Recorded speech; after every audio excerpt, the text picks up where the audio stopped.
ಎಲ್ಲರಿಗೆ ಪ್ರೈಸ್ ಲಾಡ್ರಿ ಯೇಸು ಕ್ರಿಸ್ತರ ನಾಮದಲ್ಲಿ ಹೃದಯಪೂರ್ವಕವಾದಂಥ ವಂದನೆ. ನನ್ನ ಹೆಸರು ಸೈದಮ್ಮ. ನಮ್ಮ ಮನೆ ಇಲ್ಲೇ ಪಕ್ಕದಲ್ಲಿ ಇರುವಾದ್ರಿ. ನಾವು 2015 ದೇವ್ರ ಮಂದಿರಕ್ಕೆ ಬಂದು 2016 ಫೆಬ್ರವರಿ 14 ನಂಗೆ ದಿಕ್ಷಿಸ್ತಾನ ಆಯ್ತು ರೀ. ದಿಕ್ಷಿಸ್ತಾನ ಆದ್ಮ್ಯಾಗ ನಾನು ದಿಕ್ಷಿಸ್ತಾನ ಒಂದು 3 ತಿಂಗಳಿಗೆ ನಮ್ಮ ಯಜಮಾನ್ರು ಬಿ ದಿಕ್ಷಿಸ್ತಾನ ತೊಂದ್ರಿ. ನಾವೆಲ್ಲ ನಮ್ಮ ಮನೆಗಿದ್ದು ದೇವ್ರುಗಳೆಲ್ಲ ಗಂಟು ಮೂಟೆವೆಲ್ಲ ಕಟ್ಟಿ ನಾವು ಒಂದು ಕಡೆಗೆ ಹೋಯ್ದು ಬಿಕಟ್ ಬಂದು ಒಂದು ದೇವ್ರು ನಿಜವಾದ ದೇವರು ನಮಗೆ ಸಿಕ್ಕುನಲ್ಲ ಅಂತೇಳಿ ನಾವು ತಿಳಿದುಕೊಂಡು ದೇವರಿಗಾಗಿ ನಾವು ಜೀವಿಸ್ತಿದ್ದೇವ್ರಿ. ನಾವು ಭಾಳ ಆನಂದದಿಂದ ನಾವು ದೇವ್ರ ನಾಮದಲ್ಲಿ ಸಾಕ್ತಿದ್ದೇವ್ರಿ. ನಮ್ಮ ಮಕ್ಕಳು ನಾವು ನಮ್ಮ ಯಜಮಾನ ಬಂದು ಕುಟುಂಬ ಸಮೇತವಾಗಿ ಬಂದು ಕೂತು ನಾವು ದೇವರನ್ನು ಸ್ತುತಿ ಮಾಡ್ತಿದ್ದೇವ್ರಿ. ಸಂತೋಷದಿಂದ ಆನಂದದಿಂದ ನಾವು ಸಾಗುವಾಗ ಅದೇನು ಅಂತಾರಲ್ರಿ, ಯಾವ ದುಷ್ಟರು ಕಂಡು ನಮ್ಮ ಕುಟುಂಬದ ಮ್ಯಾಗ ಬಿತ್ತೋ ಎಲ್ಲನೂ ನಮ್ಮಿಂದ ಕಿತ್ಕೊಂಡು ಹೋಯ್ತಂತ ಒಂದು ಅರ್ಥ ಹೇಳ್ತಾರೆ ನೋಡ್ರಿ. ಆ ಟೈಪ್ ಐತ್ರಿ ನಮ್ಮ ಜೀವನದಾಗ. ನಮ್ದು ಎಲ್ಲನೇ ಹೋಯ್ತ್ರಿ. ಏನಿತ್ತಂದ್ರೆ ನಾನು ಇದು ಹಂಗೆ ಹೇಳತ್ತೀನಿ ಸಾಕ್ಷಿ ಅಂದ್ರೆ ಒಂಥರ ರೀ. ಅಂದ್ರೆ ಯಾರು ಭೀ ಕೆಟ್ಟ ಅರ್ಥ ಮಾಡ್ಕೋಬೇಡ್ರಿ. ದೇವ್ರನ್ನು ನಂಬಿದ್ರೆ ಹಿಂಗೆ ಆತದೇನೋ ಅಂತ ನೀವು ತಿಳ್ಕೊಳಕ್ಕೆ ಹೋಗ್ಬೇಡ್ರಿ. ನಮ್ಮದು ಬ್ಯಾಂಕ್ ಬ್ಯಾಲೆನ್ಸ್ 12 ಲಕ್ಷ ರೂಪಾಯಿ ಇತ್ತು ರೀ. ಹಾರತಲ್ಲಿ ಬಂಗಾರ ನಂಬಲ್ಲಿ ಇತ್ತು ರೀ. ನಂಬಲ್ಲೆಲ್ಲ ಗಾಡಿ ಆಸ್ತಿ ಅಂತಸ್ತು ಎಲ್ಲ ಇತ್ತು. ಆದರೆ ನಿಜವಾದ ದೇವರು ನಮ್ಗೆ ಇದ್ದಿದ್ದಿಲ್ರಿ. ನಿಜವಾದ ಮಾರ್ಗಕ್ಕೂ ನಾವು ಯಾವಾಗ ಬಂದೆವು ಅಂದರೆ ಅದು ಅಷ್ಟು ನಮ್ಮಿಂದ ದೂರ ಆಗಿ ಹೋಯ್ತು. ಹೋದ್ಮ್ಯಾಗ ನಮ್ಮ ಪರಿಸ್ಥಿತಿ ಎಲ್ಲಿಗೆ ಬಂತಂದ್ರೆ ಒಂದು ತುತ್ತು ಅನ್ನಕ್ಕೆ ವರ್ಜಿತ ಆಗುವಂಥ ಪರಿಸ್ಥಿತಿ ನಮ್ಮ ಜೀವಿತದಲ್ಲಿ ಬಂತ್ರಿ. ಬಂದಾಗ ನಮ್ಮ ಪರಿಸ್ಥಿತಿ ನಮ್ಮಲ್ಲಿ ಬಂದಾಗ ನಾವು ಹಾಗೆ ಮುಂದೆ ಸಾಕೋತಾ ನಾವು ದೇವ್ರ ನಾಮದಾಗ ಬಂದಾಗ 2017 ನಮ್ಮ ಯಜಮಾನ್ರು ಕೂಡ ನಮ್ಮನ್ನು ಬಿಟ್ಟು ಪೂರ ದೂರ ಹೋದಾಗ ನಮ್ಮ ಪರಿಸ್ಥಿತಿ ನನಗೆ ಹ್ಯಾಂಗೆ ನಿಭಾಯಿಸ್ಕೊಂಡು ಹೋಗ್ಬೇಕು ದೇವ್ರೆ ಅನ್ನೋಂಥದ್ದು ನನ್ನಲ್ಲಿ ಇದ್ದಿದ್ದಿಲ್ರಿ. ಯಾಕಂದರೆ ನನಗೆ ಹೊರಗಿನ ನಾಲೆಜ್ ಏನು ಗೊತ್ತಿಲ್ಲ. ಎಲ್ಲಾರ ಹೋಗಿ ಕೆಲಸ ಮಾಡ್ಬೇಕನ್ನೋಂಥದ್ದು ನನಗೆ ಗೊತ್ತಿದ್ದಿದ್ದಿಲ್ಲ. ನಮ್ಮ ಪರಿಸ್ಥಿತಿ ಬಂದಾಗ ಈಗ ನಾನು ದುಡ್ಡಿನೇ ಬೇಕಲ್ಲ, ದುಡಿಲಿಲ್ಲ ಅಂದರೆ ನನ್ನ ಕುಟುಂಬ ನಡೆಯಲ್ಲ ಅನ್ನೋಂಥದ್ದು ನನಗೆ ಬರ್ತಿದ್ರಿ. ನಾನು ಅನೇಕರಿಗೆ ಕೆಲಸ ಕೇಳಿದಾಗ ನನಗೆ ನೋಡಿ ಜನರು ನೆಗತಿದ್ದಿರ್ರಿ. ಈಕೆ ಕೆಲಸ ಮಾಡ್ತಾಳ, ಈಕೆಗೆ ಹ್ಯಾಂಗೆ ಕರ್ಕೊಂಡು ಹೋಗ್ಬೇಕು, ನೀ ಎಲ್ಲಿ ಕೆಲಸ ಮಾಡ್ತೇವ, ನಿನಗೆ ಹ್ಯಾಂಗೆ ಕರ್ಕೊಂಡು ಹೋಗ್ಬೇಕಂತೇಳಿ ಕೆಲವರು ನೆಗ್ತಿದ್ರು, ಕೆಲವರು ಕರುಣೆ ಕೂಡ ಪಡ್ತಿದ್ರು. ಹಂಗೆ ನಾನು ಹೋಗುವಾಗ ನಾನು ಫಸ್ಟ್ ಕೆಲ್ಸಿಗೆ ಹೋಗಿದ್ದು ಹೊಲ್ದಾಗ ಹೋಗಿದ್ದಾರಿ.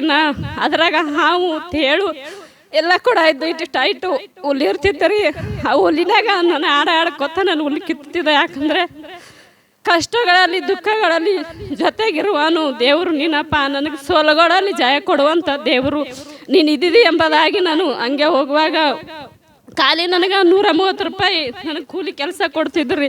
ಅದು ಕುಟುಂಬ ನಿಭಾಯಿಸ್ಲಕ್ಕ ನಮಗೆ ಸಾಲ್ತಿದ್ದಿಲ್ರಿ. ಒಂದಿನ ಏನಾಯ್ತು ಅಂದರೆ ನಮ್ಮ ಮಗ ಪರಿಸ್ಥಿತಿ ನೋಡೋರ್ ಬಟ್ಟಿಗೆ ಮಮ್ಮಿ ನಾನು ಸಾಲಿ ಬಿಟ್ಟು ನಾ ಕೆಲ್ಸಿಗೆ ಹೋಗ್ತೀನಿ ಅಂತ ಹೇಳಂದು ಕೆಲ್ಸಿಗೆ ಹೋದ್ರೆ ಮಾರ್ಕೆಟ್ದಾಗ ಮಣಿ ಮಾರುವಂಥ ಕೆಲಸ ನನ್ನ ಮಗನಿಗೆ ಸಿಕ್ಕುತ್ರಿ. ಅವತ್ತಿನ 200 ರೂಪಾಯಿ ತರಬೇಕು. ನಾವು ಮನೆ ಕುಟುಂಬಕ್ಕೆ ನಾವು ನಿಭಾಯಿಸ್ಕೊಂಡು ಓದ್ತಿದ್ದೇವ್ರಿ. ಹಂಗೆ ಹೋಗುವಾಗ ಏನಾಯ್ತು ಒಂದು ದಿನ ಅಂದ್ರೆ ಪರಿಸ್ಥಿತಿ ಭಾಳ ಗಂಭೀರ ಬಂತ್ರಿ. ಯಾಕಂದ್ರೆ ನೋಡ್ರಿ, ಒಂದು ತಂದೆ ಹಸು ಆಗ್ಯದ ಮಕ್ಕಳು ತಂದೆಗೆ ಹಸು ಆಗ್ಯದ ಪಾಪ ಅಂದಾಗ ತಂದೆ ಸಾಯಿಸ್ಕೊಳೋ ಗೊತ್ತಿಲ್ರಿ. ಅಂದ್ರೆ ಎತ್ತ ಕರಳು ಸಾಯಿಸ್ಕೊಳಕ್ ಆಗಲ್ರಿ.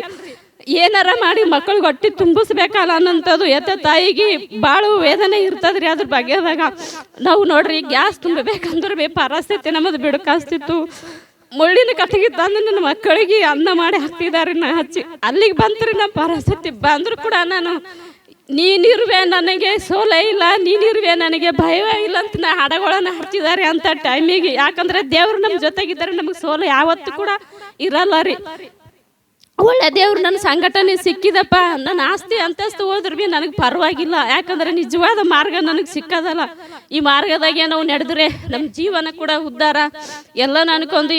ಒಂದು ದಿನ ಏನಾಯ್ತಂದ್ರೆ ನಾವು ಊರಿಗೆ ಹೋಗುವಂಥ ಪರಿಸ್ಥಿತಿ. 5 ವರ್ಷದ ದಿನ ನಾವು ಯಾವ ಊರು ಕೂಡ ನಾವು ಮಾರಿ ನೋಡಿಲ್ರಿ. ಯಾಕಂದರೆ ನಮ್ಮ ಪರಿಸ್ಥಿತಿ ಹಿಂಗೆ ಆಯ್ತಲ್ಲ ಅಂಥೇಳಿ ಒಂದು ದಿನ ಅನುನಯವಾಗಿ ಹೋಗುವಂಥ ಪರಿಸ್ಥಿತಿ ನನಗೆ ಬಂತು. ನಾನು ಹೆಂಗೆ ಹೋಗಿದ್ದೀನಿ ಅಂದರೆ ಒಂದು ಥರ ಹೋಗಿದ್ದೆ ರೀ. ನೋಡಿದವರೆಲ್ಲ ಬಿಕಾರಿ ಥರ ಬಂದಾಳಿಕೆ ಅನ್ನಪ್ಲೆ ನಮ್ಮ ಜೀವಿತದಲ್ಲಿ ಆಯ್ತು ರೀ. ಆ ಥರ ಹೋದಾಗ ನನಗೆ ಸ್ವಲ್ಪ ಅವಮಾನ ಆಯ್ತು ರೀ. ಎಲ್ಲ ಆದಾಗ ನಾನು ತಿರುಗಿ ಬಂದು ದೇವ್ರೆ, ಜನರೇನು ನನಗೆ ಬಿಕಾರಿಗಳು ಅಂತಾರೆ. ದೇವ್ರೆ ನಿನ್ನ ನಾಮದಲ್ಲಿ ನೀ ಏನು ಹೇಳ್ತಿ, ಕ್ರಿಸ್ತನ ನಾಮದಲ್ಲಿ ಬೇಡ್ಕೊಂಡು ತಿನ್ನುವುದು ಹಿಂದೆ ಕೂಡ ನೋಡಿಲ್ಲ ಮುಂದೆ ಕೂಡ ನೋಡಲ್ಲ ಎಂಬುದಾಗಿ ದಾವಿದನ ಹೇಳ್ತೇನಲ್ಲ ದೇವ್ರೆ. ಅಂತ ದೇವ್ರು ನಿನ್ನ ಜೊತೆಗಿದ್ದೀರಿ. ಯಾರೇ ಏನೇ ಅಂದರೂ ಕೂಡ ದೇವ್ರೆ ನಿನಗೆ ಬಿಟ್ಟು ನನಗೆ ದೂರ ಮಾಡಬೇಡಪ್ಪ ಅಂತ ನಾ ಪ್ರೇರ್ ಮಾಡ್ತಿದ್ದಾರೆ. ಯಾಕಂದ್ರೆ ನನಗೆ ಭಯ ಬರ್ತಿತ್ತು ರೀ. ನಾ ಕಷ್ಟಗಳಲ್ಲಿ ನಿಂದಿರ್ತೀನೋ ನಿಲ್ಲಲ್ಲೋ ಗೊತ್ತಿಲ್ಲ, ದೇವ್ರಿಗೆ ಎಲ್ಲಿ ಕಳ್ಕೊತೀನೋ, ದೇವ್ರಿಗೆ ಬಿಟ್ಟು ನಾ ದೂರ ಹೋಗ್ತೀನಿ ಅನ್ನೋಂಥ ಭಯ ನನಗೆ ಜಾಸ್ತಿ ಕಾಡ್ತಿತ್ತು ರೀ ಎಲ್ಲದಕ್ಕಿಂತ. ನಾವು ಹಂಗೆ ನಿಭಾಯಿಸ್ಕೊಂಡು ಮುಂದೆ ಮುಂದೆ ಮುಂದೆ ನಾವು ಸಾಗುವಾಗ ಒಂದು ದಿನ ನನ್ನ ಪಾಸ್ಟ್ರಮ್ಮನ ಹತ್ರ ಹಂಚ್ಕೊಂಡ್ರಿ, ನೋಡ್ರಿ ನಮ್ಮ ಕಷ್ಟ ಅಂತೂ ಅದ ಇಲ್ಲ ಅಂತ ನಾನಲ್ಲ, ಅಂದರೆ ನನ್ನ ಮಕ್ಕಳಿಗೆ ನಮಗೆ ದೇವ್ರ ಅನಾರೋಗ್ಯ ಇಟ್ಟಿಲ್ರಿ, ನಮ್ಗೆ ಒಳ್ಳೆ ಆರೋಗ್ಯ ಇಟ್ಟನಲ್ಲ, ನಮಗೆ ಅಷ್ಟೇ ಸಾಕು. ಯಾಕಂದರೆ ಜೀವನ ಇಂಪಾರ್ಟೆಂಟ್ ರೀ, ಆಸ್ತಿ ಅಂತಸ್ತು ಇಂಪಾರ್ಟೆಂಟ್ ಇಲ್ಲ. ದೇವ್ರು ಒಳ್ಳೇದಾಗಿ ನಮ್ಗೆ ಇಟ್ಟನಲ್ಲ ಅಂತೇಳಿ ಅಂದಾಗ ಇದ್ದಕ್ಕಿದ್ದಂಗೆ ನಮ್ಮ ರಾಡಮಗೊಂದು ಕಾಣಲ್ಲ ಅಂತಂಗೆ ಆಯ್ತು ರೀ. ನಾವಾಗ ಅನ್ಕೊಂಡು ನಂಬಿಕೆಗೆ ಪರೀಕ್ಷೆ ನನಗೆ ತಂದೇನಪ್ಪ ದೇವ್ರೆ, ನಾನು ಎಷ್ಟು ಗರ್ವದಿಂದ ಈ ಮಾತನ್ನ ಹೇಳ್ಕೊಂಡು ಇದನ್ನು ನನ್ನ ಜೀವಿತದಲ್ಲಿ ಬಂತಲ್ಲ ಅಂತ ರೋಡ್ ಮ್ಯಾಗ ಕೈ ಹಿಡ್ಕೊಂಡು ಆಕಿ ಹಿಂಗೆ ಕೈ ದಾಟಿಸ್ಕೊಂಡು ಹೋಗ್ಬೇಕ್ರಿ. ಕಾಣ್ತಿದ್ದಿಲ್ಲ, ದವಾಖಾನೆ ಎಲ್ಲೇ ಒಂದು ಭೀ ನಮಗೆ ಗೊತ್ತಿದ್ದಿಲ್ಲ ರೀ. ಹಂಗೆ ಹುಡ್ಕಡ್ಕೊತ ಹೋಗಿ ನಾವು ತೋರಿಸ್ಕೊಂಡು ಬಂದಾಗ ನಾನು ಒಂದೇ ಪ್ರಾರ್ಥನೆ ಮಾಡಿದ್ರೆ ನೋಡ್ಬೇಕು ದೇವ್ರೆ, ಇದೇ ಫಸ್ಟು ಇದೇ ಲಾಸ್ಟು. ನನ್ನ ಜೀವನದಾಗ ದವಾಖಾನಿಗೆ ತೋರಿಸ್ಬೇಕಂದ್ರೂ ರೊಕ್ಕ ಇಲ್ಲ. ಯಾಕಂದರೆ ನೀನು ಸ್ವಸ್ಥತೆ ಕೊಡುವಂಥ ದೇವ್ರಿದ್ದಿ, ಹುಟ್ಟು ಕುರುಡನಿಗೆ ನೀನು ಕಂಡು ಕೊಟ್ಟಂಥ ದೇವರು ನಮ್ಮ ಸಂಘಟನೆ ಇದ್ದಿದ್ದು ಎಂಬುದಾಗಿ ನನ್ನ ದೇವರಲ್ಲಿ ಪ್ರಾರ್ಥನೆ ಮಾಡಿದೆ. ಅದೇ ಫಸ್ಟು ಅದೇ ಲಾಸ್ಟ್ ರೀ. ನಾವು ದವಾಖಾನಿಗೆ ಹೋಗಿದ್ದು ಇದ್ದಕ್ಕಿದ್ದಂಗೆ ಕಣ್ಣಿನ ದೃಷ್ಟಿ ಬಂತು.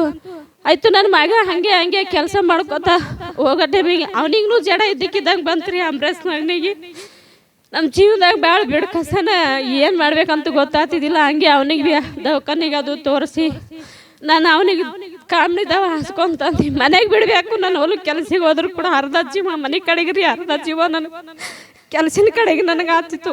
ಯಾಕಂದ್ರೆ ಕಷ್ಟಗಳು ಬಂದಾಗ ಹಂಚಿಕೊಳ್ಳುವಂಥವ್ರು ಕೂಡ ಮನೆಯಲ್ಲಿ ಇರ್ಬೇಕಲ್ರಿ, ಇದ್ರೆ ಜೀವನ. ನನಗೆ ದೇವರೊಬ್ಬರೇ ಸಂಗಟ, ದೇವರೊಬ್ಬರೇ ನನಗೆ ಜೊತೆ. ನನ್ನ ಜೀವಿತದಲ್ಲಿ ಕಷ್ಟ ಕಾಲದಲ್ಲಿ ನಾವು ಯಾವ ಥರ ಮೊರೆ ಇಟ್ಕೊತ ಬಂದಿನಂದರೆ ಆ ಥರ ದೇವರು ನನ್ನನ್ನು ನಡೆಸ್ತಾ ಬಂದಿದ್ದಾನ್ರಿ ಇಲ್ಲಿ ತನ.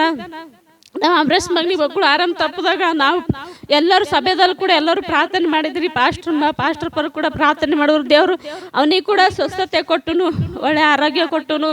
ಹಿಂಗೆ ಮುಂದೆ ಸಾಕೋತಾ ನಮ್ಮ ಜೀವನದಲ್ಲಿ ನಾವು ಬಂದಾಗ ನಾನು ನೋಡ್ರಿ 6 ತೊಲೆ ಬಂಗಾರ ಹಾಕೊಂಡು ನಾವು ಒಂದು ಊರಿಗೆ ಹೋಗ್ಲತ್ರ ಹಂಗೋ ಓದ್ತಿದ್ದೆವು ಅಂತ. ನನ್ನ ಜೀವಿತದಲ್ಲಿ 3 ಕ್ರಿಸ್ಮಸ್ನ ಕೊಳ್ಳೆ ತಾಳಿಲ್ದೆ ಜೀವನ ಮಾಡಿದ್ದೀನಿ. 3 ಕ್ರಿಸ್ಮಸ್ ಹಬ್ಬ ಮಾಡಿದ್ದೀನಿ. ದೇವರು ನಮ್ಮನ್ನು ಸತ್ತರು ನೋಡ್ರಿ, ಯಾರು ಭೀ ಒಂದು ಮುಗ್ನೆ ಕಡ್ಡಿ ಬಿಡಲ್ರಿ ನಮಗೆ ಕುಣ್ಯಾಗ. ಅದನ್ನು ಬೇಕಂತೇಳಿ ಕಿತ್ತುಗೋತಾರ.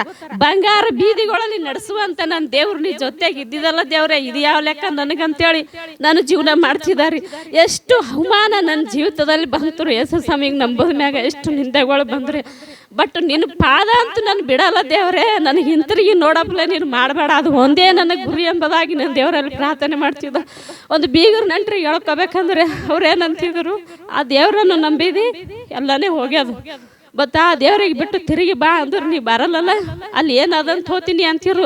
ನಾ ಸತ್ತರು ಹಿಂಗೆ ಸಾಯ್ತೀನಿ, ದೇವ್ರು ನಮ್ದಲ್ಲಿ ಖರೆ, ನಾ ತಿರುಗಿ ಮಾತ್ರ ನಿಮ್ಮ ಕಡೆಗೆ ನಾ ಬರಲ್ಲ, ನನ್ನ ಮನೆಗೆ ಬರ್ಲಾರ್ದೆ ನೀವು ಇರ್ರಿ ಅಂತಿದ್ದಾರೆ. ನಾನು ದೇವ್ರ ನಾಮದಾಗ ನಾವು ಯಾವತ್ತೂ ಕೂಡ ಹಿಂತಿರುಗಿ ನಾವು ನೋಡಲ್ಲ. ನಮಗೆ ನಿಜವಾದ ದೇವ್ರು ಸಿಕ್ಕಾರ. ಯಾಕಂದ್ರೆ ನೋಡ್ರಿ, ಸಾಯೋದೊಂದಿನ ಹುಟ್ಟೋದೊಂದಿನ ಎಡೆ ಇರ್ತೇವ್ರಿ ಜೀವನದಾಗ. ಎಲ್ಲಾದ್ರೂ ಒಂದು ಕಡೆಗೆ ಸಾಯ್ಲೇಬೇಕಲ್ಲ. ನಮ್ಗೆ ನಿಜವಾದ ಮಾರ್ಗ ಸಿಕ್ಕದ ನಾನು ಅಲ್ಲಿ ಇರ್ತೀನಿ ಎಂಬುದಾಗಿ ನಾ ಎಲ್ಲರ ಜೊತೆ ನಾವು ಮಾತಾಡಿದ್ರು ಕೂಡ ಬೀಗರು ನಟ್ರಿ ಕೆಲವೊಬ್ರು ಸೇರ್ತಿರು, ಕೆಲವೊಬ್ರು ಸೇರ್ತಿದಿಲ್ರಿ ನಮಗ. ಯಾಕಂದ್ರೆ ನೋಡ್ರಿ, ಒಂದು ಮನುಷ್ಯಂದು ಎಲ್ಲ ಕಳ್ಕೊತಂದ್ರೆ ಎಲ್ಲಿ ಭೀ ಕಿಮ್ಮತ್ ಇರಲ್ರಿ. ಆ ಥರ ನಮ್ಮ ಜೀವನದಲ್ಲಿ ಆದಾಗ ನಾವು ಇಟ್ಟು ಅಂತ್ಯಂತವಾಗಿ ದೇವ್ರು ನಮ್ಮ ಕೈ ಬಿಟ್ಟಿಲ್ರಿ ನಮಗೂ. ಅಂತ್ಯಂತವಾಗಿ ಯಾಕಂದ್ರೆ ನೋಡ್ರಿ, ಅಷ್ಟೆಲ್ಲ ಕಳ್ಕೊಂಡ ಮ್ಯಾಗ ನಾವು ಸಾಲಕ್ಕೆ ಗುರಿ ಆಗಿದ್ದೇವ್ರಿ. ನಾನು ಬಾತ್ರೂಮ್ನಾಗ ಸ್ನಾನ ಮಾಡಿದ್ರೆ ನಮ್ಗೆ ಗೇಟ್ ತಾಡ್ತೀರಿ ಸಾಲಗಾರರು ಬಂದು, ಯಾರಿಗೆ ಏನು ಹೇಳ್ಬೇಕಂತ ನನಗೆ ಗೊತ್ತಾಗ್ತಿದ್ದಿಲ್ಲ. ಅಂಥ ಪರಿಸ್ಥಿತಿ ಮಧ್ಯದಾಗ ದೇವ್ರು ನಮಗೆ ದಾಟಿಸ್ಕೊಂಡು ಬಂದಾರ. ನಾ ಏನಂತಿದ್ದಾರೆ ದೇವರಿಗೆ, ದೇವ್ರೆ ತುಫಾನ ಅಂತೆ, ಬಿರುಗಾಳೆ ಅಂತೆ ಕಷ್ಟಗಳು ನನ್ನ ಕುಟುಂಬಕ್ಕೆ ಬಂದು ಹಬ್ಬಿಕೊಳ್ಳುವಾಗ ದೇವ್ರೆ ನಾನು ಯಾವ ಥರ ಇದು ದಾಟಬೇಕಪ್ಪ ಅಂದಾಗ ದೇವ್ರೇನು ಮಾತಾಡ್ತೀರಿ ನನಗೆ ಒಂಥರ ವಿಚಿತ್ರ ಅನ್ನಿಸ್ತೈತ್ರಿ. ನನಗೆ ಚರ್ಚೆಗೆ ಬಂದಾಗ ಒಂದು ದಡಕ್ಕೆ ಸೇರಿಸುವಂಥವನು ನಾನು ಇದೀನಿ ಎಂಬುದಾಗಿ ದೇವ್ರು ಮಾತಾಡ್ತೀರಿ. ನನಗೆ ಅವಾಗ ಭರೋಸೆ ಬರ್ತಿದ್ರಿ, ಒಂದು ದಡಕ್ಕೆ ದೇವ್ರು ನನಗೆ ಸೇರಿಸ್ತೀನಿ ಅಂತಾನಲ್ಲ ಅನ್ನಪ್ಲೆ ದೇವ್ರ ಮಾತುಗಳ ಮ್ಯಾಗ ನಿರ್ಧಾರವಿಟ್ಟು ಇಲ್ಲಿ ತನ ನಾವು ಬಂದೇವ್ರಿ. ನಾವು ಏನು ಭಾರಿ ಮಾಡಿಲ್ರಿ ನಮ್ಮ ಮನೆಗೆ. ದೇವರು ಒಂದು ಸರ್ತಿ ಏನು ವಾಕ್ಯದಾಗ ಮಾತಾಡ್ರಿ ಅಂದರೆ, ಬೆಟ್ಟದ ಮ್ಯಾಗಿದ್ದಂಥ ಮನೆ ಯಾವತ್ತೂ ಕೂಡ ಮರೆಯಾಗಲ್ಲ ಎಂಬುದಾಗಿ ನನಗೆ ವಾಕ್ಯದಾಗ ದೇವ್ರು ಮಾತಾಡ್ರಿ. ಅದು ಈ ವರ್ಷ ನನಗೆ ತಲೆಗೆ ಬಂದದ್ರಿ, ಯಾವಾಗೋ ಮಾತಾಡ್ದಂಥ ಮಾತು. ಈ ಕಾಲಿನ ಮನೆಗೆ ಸುಡನೆ ಹಚ್ಚಿ ಅಂದ್ರೆ ಆದಿಗೆ ಹೋಗುವಂಥವ್ರು ನಮ್ಮ ಮನೆಗೆ ನೋಡ್ತಾರ್ರಿ. ಇದನ್ನ ದೊಡ್ಡ ಸ್ಥಾನಿಗೆ ಅಂತ ಹೇಳಲ್ರಿ ಅಂದ್ರೆ ದೇವ್ರ ಉಪಕಾರ ರೀ, ಹಂಗಿರ್ತದೆ ನೋಡ್ರಿ. ಇದು ಎಲ್ಲರ ಮನೆ ಅಂತ ನಮ್ಮ ಮನೆ ಅದ ರೀ, ನಮ್ದೇನು ಬೇರೆ ಇಲ್ಲ. ಈಗ ನನಗೆ ತಲೆ ಹೋಗ್ಯದ್ರಿ ಅದು ಮಾತು ದೇವ್ರು ಹೇಳಿದ್ದು. ನಿಜವೇ ಅಲ್ಲಪ್ಪ ದೇವ್ರೆ, ನಮ್ದೇನಂತಪ್ಪ ಏನಿಲ್ಲ ಅಂದ್ರೆ ಬಿ ಬೆಟನ್ ಮೈಗಿದ್ದಂಥ ಮನೆ ಯಾವತ್ತೂ ಕೂಡ ಮರೆಯಾಗಲ್ಲ ಎಂಬುದಾಗಿ ನೀನು ವಾಕ್ಯ ಕೊಟ್ಟಿದ್ದಿ. ಇದು ಅದೇ ಥರ ಆಲತ್ತದಲ್ಲಪ್ಪ ಈ ವರ್ಷ ಅಂತ ನಾವು ಹಿಂಗೆ ಅನ್ಕೊಂಡೀನಿ ದೇವರು. ಅಂದರೂ ನನಗೆ ಕಷ್ಟ ಭಾಳ ಬಂದಾಗ ದಾಟಬೇಕಂದ್ರೆ ದಾಟ್ಲಾರ್ದಂಥ ಪರಿಸ್ಥಿತಿ ನನ್ನಲ್ಲಿದ್ದಾಗ ದೇವ್ರು ಯಾವ ವಾಕ್ಯ ಕೊಡ್ತಾನಂದ್ರೆ ಆ ವಾಕ್ಯ ಹಿಡ್ಕೊಂಡೆ ಪ್ರಾರ್ಥನೆ ಮಾಡೋದ್ರಿ. ಇಸ್ರಾಯೇಲಿಗೆ ಹಿಂದೆ ಶತ್ರುಗಳು, ಮುಂದೆ ಕೆಂಪು ಸಮುದ್ರ ಎದುರಾದ್ರೆ ಪ್ರಭಾ ನೀನು ಸಮುದ್ರ ವಿಭಾಗ ಮಾಡಿದಲ್ಲಪ್ಪ ಅಂತ ದೇವರು ನಿಮ್ಮ ಜೊತೆಗಿದ್ದೀನಿ. ಈ ಸಮಸ್ಯೆಗಳು ನನ್ನನ್ನು ದಾಟಿಸು ಪ್ರಭಾ ಅಂದಾಗ ದೇವರು ಪ್ರತಿ ಸಮಯದಲ್ಲಿ ನನ್ನ ಕೈ ಬಿಡದಂತೆ ದಾಟಿಸ್ತಾ ನಮ್ಮನ್ನು ಕನಿಕರಿಸ್ತಾ ನಮ್ಮನ್ನು ಆಶೀರ್ವಾದ ಮಾಡುತ್ತಾ ಇಲ್ಲಿವರೆಗೆ ದೇವ್ರ ಕೃಪೆಯಿಂದ ನಮಗೂ ನಡೆಸ್ಯಾನ್ರಿ. ಅದ್ರ ನೋಡ್ರಿ ಒಂದು ಪರಿಸ್ಥಿತಿ ಬಂದಾಗ ನೋಡ್ರಿ ಯಾರು ಜೊತೆಗೆ ಇರ್ಲಿಲ್ಲ ಅಂದ್ರೆ ಮಾತಾಡುವಂತಾರು ಕೂಡ ಕುಟುಂಬದಾಗ ಇರ್ಲಿಲ್ಲ ಅಂದ್ರೆ ಇರ್ಲಕ್ಕ ಸಾಧ್ಯವಿಲ್ರಿ. ಹ್ಯಾಂಗ ಕುಟುಂಬ ನಿಭಾಯಿಸ್ಕೊಂಡು ಹೋಗೋದು ಏನು ಗೊತ್ತಿರ್ಲಂತ ಪರಿಸ್ಥಿತಿ ನಮ್ಮದಿದ್ದಾಗ ಬದುಕಬೇಕು ಅನ್ನಿಸ್ತದ್ರಿ. ಜೀವನದಾಗ ಸಾವು ಬೇಡ್ತಾ ಇದ್ರಿ. ಜೀವನ ಬದುಕಬೇಕು, ನಾವು ಬದುಕಿ ನಮ್ಮ ಜೀವನ ಮಾಡ್ಬೇಕು ಅನ್ಸಲ್ರಿ, ಸಾಯದೇ ಮೇಲೆ ಅನ್ನಿಸ್ತದ್ರಿ.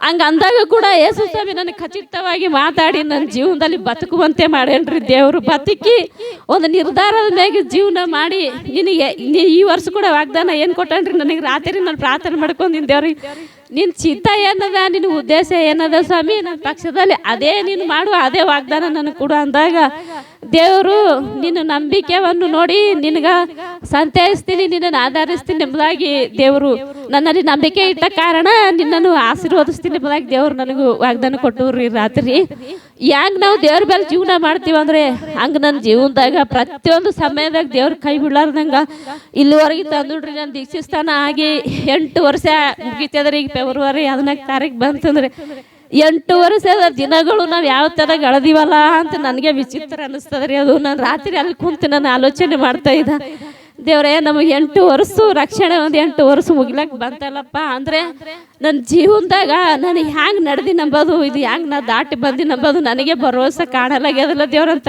ನನಗೆ ಕಣ್ತುಂಬ ನೀರು ಬರ್ತಾ ಇದೀವ್ರಿ ರಾತ್ರಿ. ಯಾಕಂದ್ರೆ ದೇವರು ಯಾಕೋಬನ ಸಂತತಿಯವರೇ ನೀವು ನಮ್ಮನ್ನು ಮರೆತರು ಕೂಡ ನಾನು ನಿನ್ನನ್ನು ಮರೆಯಲ್ಲ ಎಂಬುದಾಗಿ ದೇವ್ರು ಆಕೆ ಬರ್ತದ್ರಿ. ಒಂದು ವೇಳೆ ಕಷ್ಟ ಬಂದಾಗ ನಾವು ಮರಿತೇವ್ರಿ ದೇವರನ್ನು, ಅಂದರೆ ದೇವರು ನಮಗೆ ಮರೆಯಲ್ಲ.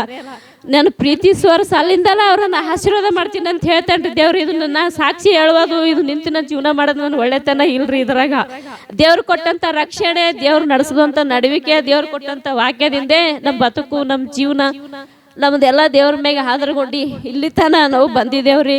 ನಾವು ನಮ್ಮ ಕುಟುಂಬಕ್ಕೆ ಪ್ರೇರ್ ಮಾಡ್ರಿ. ಏಕೆಂದರೆ ಯಜಮಾನರು ದೂರ ಹೊಂಟು ಹೋಗಿದ್ದಾರ್ರಿ. ಅವ್ರ ತಿರುಗಿ ಇಂಥ ಸನ್ನಿಧಿಯಲ್ಲಿ ಬಂದು ಅವರು ಸುತ್ತಿ ಮಾಡಬೇಕು, ದೇವರನ್ನು ಆರಾಧಿಸ್ಬೇಕು. ನನ್ನ 2 ಮಕ್ಕಳಿಗೆ ಕೂಡ ರಕ್ಷಣೆ ಬೇಕ್ರಿ. ದೇವರಲ್ಲಿ ರಕ್ಷಣೆ ಒಂದಿನ ನಾನು ಹ್ಯಾಂಗೆ ಆಸೆ ಇಟ್ಟುಕೊಂದಿನಂದ್ರೆ ಇವತ್ತು ದೇವ್ರ ಸನ್ನಿಧಿ ಎದುರುಗಡೆ ಹೇಳಬೇಕು. ನನ್ನ 2 ಮಕ್ಕಳು ಒಂದೇ ದಿನ ರಕ್ಷಣೆ ಹೊಂದಬೇಕ್ರಿ. ಅವರು ಒಂದೇ ದಿನ ದೀಕ್ಷಾಸ್ಥಾನ ತಗೋಬೇಕು, ಒಂದೇ ದಿನ ರಕ್ಷಣೆ ಹೊಂದಬೇಕು. ನನ್ನ ಬಂಧು ಬಾಂಧವರಿಗೆಲ್ಲ ನಾವು ಕರಿಬೇಕ್ರಿ ಆ ದಿನ.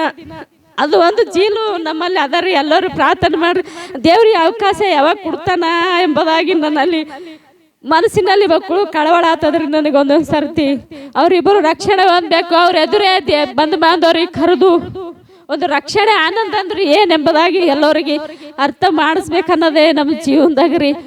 ಎಲ್ಲದೂ ಒಳ್ಳೇದು ಮಾಡುವಂಥ ದೇವರು ನನ್ನನ್ನು ಕೈ ಹಿಡಿದು ಇಲ್ಲಿ ತನ್ನ ಕಷ್ಟದಲ್ಲಿ, ದುಃಖದಲ್ಲಿ, ನೋವಿನಲ್ಲಿ, ಸಂಕಟದಲ್ಲಿ ದೇವರು ನಮ್ಮನ್ನು ನಡೆಸ್ತಾ ಬಂದಿದ್ದಾನೆ. ಯಾಕಂದ್ರೆ ಎತ್ತ ತಾಯಿ ಮರ್ತರು ಕೂಡ ನಾನು ನಿನ್ನನ್ನು ಮರೆಯಲೆಂಬುದಾಗಿ ದೇವ್ರು ಹೇಳ್ತಾನಲ್ರಿ. ಖಚಿತವಾಗಿ ನನ್ನ ಜೀವಿತದಾಗ ದೇವರೇ ನನಗೆ ಎತ್ತ ತಾಯಿ ಆಗಿದ್ದಾನ್ರಿ. ಎಲ್ಲರೂ ನನ್ನನ್ನು ಮರ್ತುರ್ರಿ. ನಮಗೆ ಕಷ್ಟ ಬಂದಾಗ ಎಲ್ಲರೂ ನಮ್ಮನ್ನು ಮರಿತಾರ್ರಿ. ಯಾರು ನಮ್ಮ ಸಂಕಟ ಇರಲ್ಲ, ನಮ್ಮ ಜೊತೆಗಿರಲ್ಲ, ನಮಗೆ ನಡೆಸುವಂಥ ದೇವರೇ ನನ್ನ ಯೇಸು ಸ್ವಾಮಿ. ಒಂದೊಂದು ಸರ್ತಿ ನನಗೆ ಅನ್ನಿಸ್ತಿತ್ತು, ದೇವರೇ ನನ್ನ ಮಕ್ಕಳಿಗಂತೂ ತನ್ನ ನಾವು ಮಾಡಿ ಹಾಕ್ಬೇಕಂದ್ರೆ ಭೀ ಇಂಥ ಪರಿಸ್ಥಿತಿ ನನಗೆ ಬಂತಲ್ಲಪ್ಪ ಹೆಸಯ ಅಂದಾಗ. ಪ್ರಾಯದ ಸಿಂಹಗಳು ಹಸುವಿನಿಂದ ಬರಳುತ್ತವೇನೆ, ಅದಕ್ಕಿಂತ ಹೆಚ್ಚಿನವಳು ನೀನು ನನಗಿದ್ದೀವಿ ಎಂಬುದಾಗಿ ದೇವರು ವಾಕ್ಯದಾಗ ಮಾತಾಡ್ತಾ ಇದ್ರು. ಪ್ರತಿಯೊಂದೊಂದು ಸಮಯದಲ್ಲಿ, ಪ್ರತಿಯೊಂದೊಂದು ಮಾತಿನಲ್ಲಿ ದೇವರೇ ನನಗೆ ಆಶ್ರಯವಾಗಿದ್ದು ಪ್ರತಿಯೊಂದರಲ್ಲಿ ನನಗೆ ಮಾತಾಡುತ್ತಾ ಇಲ್ಲಿವರೆಗೆ ದೇವ್ರ ಕೃಪೆಯಿಂದಲೇ ನಾವು ಇಲ್ಲಿವರೆಗೆ ಬದುಕಿದ್ದೀವ್ರಿ. ಇದ್ದಿದ್ದಿಲ್ಲ ಅಂದರೆ ನಮ್ಮ ಮನೆ ಕೂಡ ಇರ್ತಿದ್ದಿಲ್ಲ, ನಮ್ಮ ಕುಟುಂಬ ಕೂಡ ಇರ್ತಿದ್ದಿಲ್ಲ, ನೋಡುವಂಥವ್ರಿಗೆ ನಮ್ಮ ಜೀವ ಕೂಡ ಕಾಣಿಸ್ತಿದ್ದಿಲ್ರಿ. ಮಾಯವಾಗಿರುವಂಥ ನಮ್ಮ ಜೀವಿತ ಹತ್ತಿತ್ತು. ಸತ್ಯವಾದಂಥ ದೇವರು ನಮ್ಮ ಕುಟುಂಬದಲ್ಲಿ ಸಿಕ್ಕನಂತೆ ಇವತ್ತು ಜೀವಂತವಾಗಿದ್ದು ನಿಮ್ಮ ಎದುರೇ ನಾವು ನಿಂತಿದ್ದೇವ್ರಿ. ಏಕೆಂದರೆ ಈ ಆಲಯವು ಈ ಮಂದಿರ ನಮಗೆ ಸಿಗ್ಲಾರ್ದಂಥ ಸಮಯದಲ್ಲಿ ಇಂಥ ಕಷ್ಟ ಬಂದಿದ್ದು ಅಂದರೆ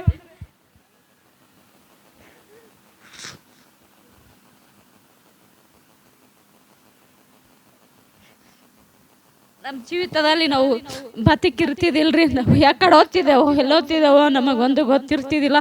ಅಂದರೆ ದೇವರೇ ನಮ್ಮನ್ನು ಕಾಪಾಡ್ತಾ ನಮ್ಮನ್ನು ಕನಿಕರಿಸ್ತಾ ಅಂದರು. ಅಂಥ ಸಮಯದಲ್ಲಿ ದೇವರಿಗೆ ನಾನು ಏನು ಕೇಳ್ಕೊಳ್ತಿದ್ದಂದರೆ, ದೇವರೇ ನನಗೆ ತಾಳ್ಮೆ ಕೊಡಪ್ಪ, ನನಗೆ ತಾಳ್ಮೆ ಕೊಡು, ನನಗೆ ಶಕ್ತಿ ಕೊಡು.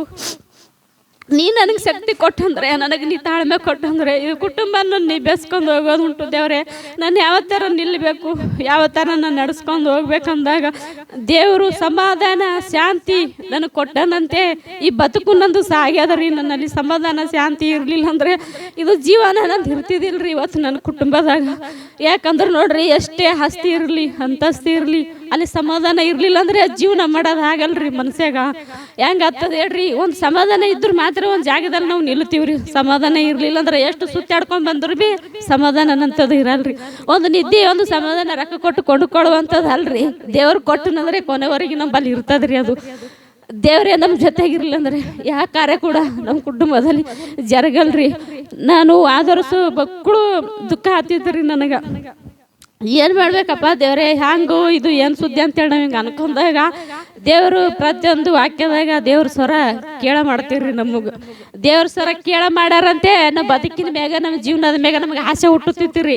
ಯಾಕಂದ್ರೆ ನಾವು ಬದುಕಬೇಕಲ್ಲ, ನಾವು ಜೀವನ ಮಾಡ್ಬೇಕಲ್ಲ, ಇಂಥ ದೇವರು ನಮ್ಮ ಸಂಕಟ ಅರ ಅಲ್ಲ ಎಂಬುದಾಗಿ ನಮಗೆ ಅನ್ನಿಸ್ತಿತ್ರಿ. ನಮಗೆ ದೇವ್ರು ನಮ್ದಾಗ ಪ್ರತಿಯೊಂದ್ರಲ್ಲಿ ಇವತ್ತಿಗೂ ದೇವ್ರ ಮನುಷ್ಯರ ಕೈ ಬಿಟ್ಟರೆ ಏನಾದ್ರು ದೇವ್ರು ನನಗೆ ಕೈ ಬಿಟ್ಟಿಲ್ರಿ. ನಾನು ಹಿಡ್ದಂಥ ಕೈ ಯಾವತ್ತೂ ಕೂಡ ಬಿಡಲ್ಲ ಅಂತ ದೇವ್ರು ಹೇಳ್ತಾನಲ್ರಿ. ಇದು ಸತ್ಯವಾದಂಥ ಮಾತ್ರ ನಮ್ಮ ಕುಟುಂಬದಾಗ ಇದು ದೇವ್ರು ಜರುಗಿಸಿದ್ದೇನ್ರಿ. ನಮಗೆ ದೇವ್ರ ನಾಮದಾಗ ಒಳ್ಳೆ ದೇವ್ರನ್ನ, ಒಳ್ಳೆ ದೇವ್ರದು ನಾಮದಾಗ ಒಳ್ಳೆ ದೇವರು ಮತ್ತು ನಮ್ಗೆ ರಕ್ಷಣೆ ಒಂದು ದಿನದಿಂದಲೂ ಕೂಡ ರೀ. ನಮ್ಮ ಜೀವಿತದಾಗ ಏನೇ ಬಂದರೂ ಕೂಡ ದೇವ್ರ ಧೈರ್ಯದಿಂದ ಸಾಗುವಂತೆ ಒಂದು ಧೈರ್ಯ ಕೊಟ್ಟು ನಮ್ಮನ್ನು ಆಶೀರ್ವಾದ ಮಾಡಿ ನಡೆಸ್ಯಾನ್ರಿ. ಸಿಕ್ಕ ಸಾಕ್ಷಿ ಯೇಸುವಿನ ನಾಮಕ್ಕೆ ಮಹಿಮೆ.